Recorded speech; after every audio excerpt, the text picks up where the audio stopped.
Hello friends, நம்ம favourite சீரியலில் அடுத்து என்ன சுவாரஸ்யமாக நடக்குது அப்படின்னு சொல்லிட்டு பார்க்குறீங்களா? ஆமாங்க, ரொம்பவே இன்ட்ரெஸ்டிங்காக ரொம்பவே சீரியஸாக போயிட்டுருக்கு. ஆனால் இந்த மல்லி சீரியலில் மட்டும் வேறு ஒரு கான்செப்ட்டுக்கு போகவே மாட்டாங்க. போட்டு போட்டு அரைச்சமாவே அரைக்கிறேன்ற பேரில் புதுசாக அந்த ஏதோ இப்போ தான் ஃபஸ்ட் டைம் வெண்பாவை கடத்துற மாதிரியும் அதை இவங்க கண்டுபிடிக்கிற மாதிரியும் இதவே ஓட்டின்னுக்கிறாங்க. கடைசி வரைக்கும் அதை சுடற யாரு தான் கொலை பண்ணா அப்படின்னு சொல்லிட்டு அவங்க சொல்ல போகிறதில்ல.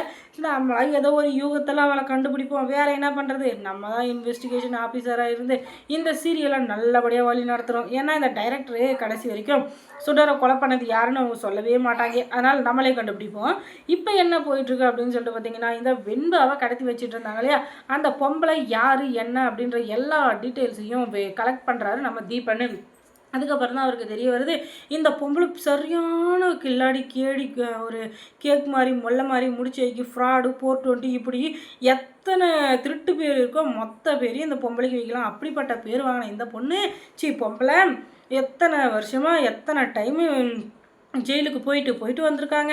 ஒவ்வொரு முறையும் நிபந்தனை ஜாமீனில் வெளியே வந்துட்டு இருந்தவங்க இப்போ பெரிய திருட்டா பண்ணி எப்படியும் நம்ம ஜெயிலுக்கு போகிறது உறுதின்னு ஆயிடுச்சு. ஏன் நம்ம வந்து சின்ன சின்னசாக பண்ணோம், பெருசாக பண்ணிவிட்டு எல்லாத்தையும் லவுட்டிக்கிட்டு அதுக்கப்புறமா போவோமே அப்படின்னு சொல்லிட்டு 4 அடியாளங்களை வச்சுக்கிட்டு அந்த பொம்பளை என்ன பண்ணுது அப்படின்னு சொல்லிட்டு பார்த்தீங்கன்னா, இப்போ ஃபோன் பேசிகிட்டு இருக்காங்க யார்கிட்டையும். அதை வச்சு ட்ராக் பண்ண நம்ம தீபன் இருந்துக்கிட்டு அந்த ஃபோட்டோவை எடுத்துக்கிட்டு அந்த ஃபோன் யாரோட பேசுகிறாங்க அப்படின்னு சொல்லிட்டு எல்லாத்தையும் கலெக்ட் பண்ணிக்கிட்டு எடுத்துகிட்டு மல்லிக்கிட்ட வராங்க.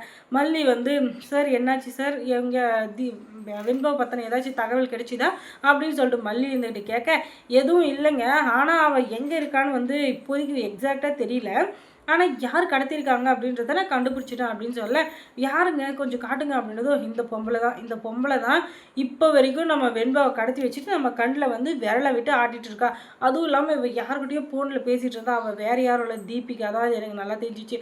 உன்னுடைய கெஸ்ஸிங் வந்து கரெக்டு தான். தீபிகாவும் அந்த பொம்பளையும் சேர்ந்து தான் வெண்பாவை கடத்திருக்காங்க. அதுக்காக நீங்கள் ஃபீல் பண்ணாதீங்க. வெண்பாவை காப்பாற்ற வேண்டியது என் பொறுப்பு. நான் தீபிகாவுக்கு சப்போர்ட் பண்ணி உங்களுக்கு கண்டிப்பாக நான் துரோகம் பண்ணவே மாட்டேன்.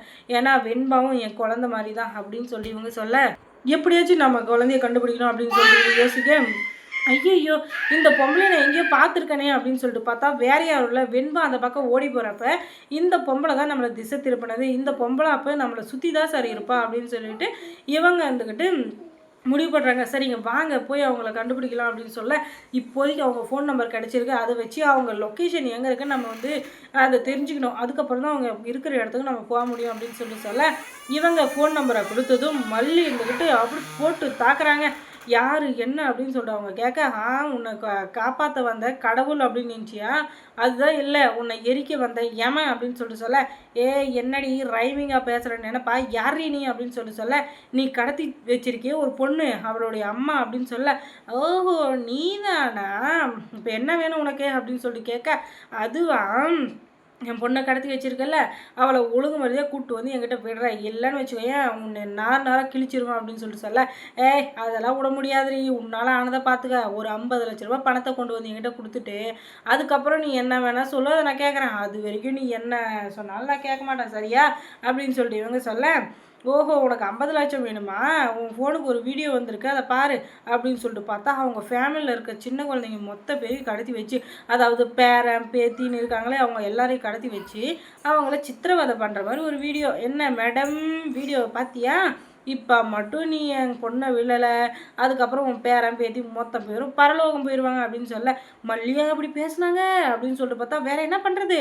யார் நமக்கு எந்த வினையை கொடுக்குறாங்களோ அந்த அதுக்கான எதிர்வினை தான் அவங்களுக்கு கிடைக்கும் அப்படின்ற இதுபடியில் அவள் கதறி கதறி அழுறா. தயவு செஞ்சு என் பேரம்பேத்திங்களை விட்டுருமா, உன் பொண்ணு ஒன்று தான் இருக்குது அதை நான் விட்டுறேன், ஆனால் அங்கே எனக்கு 4 பேரம்பேத்திங்க இருக்காங்க, அவங்கள எதுவும் பண்ணிடாத அப்படின்னு சொல்லிட்டு கதறி கதறியால் இந்த சொரணை உனக்கு முதல்ல இருந்துக்கணும் அப்படின்னு சொல்லிட்டு இப்போ மட்டும் என் பொண்ணை நீ விடலை, அதுக்கப்புறம் நடக்கிறது என் கையில் இல்லை அப்படின்னு சொல்லிட்டு பயங்கரமாக தீட்டி விட்டுடுறாங்க. அதுக்கப்புறம் என்ன வெண்பாவை அவங்க விட்டுடுறாங்க. அதுக்கப்புறம் இந்த பசங்களை இவங்களும் விட்டுடுறாங்க. இன்றைக்கி எபிசோடு அவ்வளோதாங்க. அதுக்கப்புறம் மல்லி சீரியலில் என்ன சுவாரஸ்யமாக நடந்திருக்கும் நீங்கள் தெரிஞ்சுக்கணுன்னா நம்ம சேனலை சப்ஸ்கிரைப் பண்ணுங்கள். அதோட பக்கத்தில் இருக்க அந்த பெல் ஐக்கானை கொஞ்சம் கிளிக் பண்ணி விடுங்க. தொடர்ந்து இந்த சேனலுக்கு சப்போர்ட் கொடுங்க. அதோட மல்லி சீரியலில் யார் யார் உங்களுக்கு பிடிக்கும் பிடிக்காதா அப்படின்றத கமெண்ட்ஸில் சொல்லுங்கள். தொடர்ந்து இந்த சேனலுக்கு சப்போர்ட் கொடுங்க. தேங்க்ஸ் ஃபார் வாட்சிங்.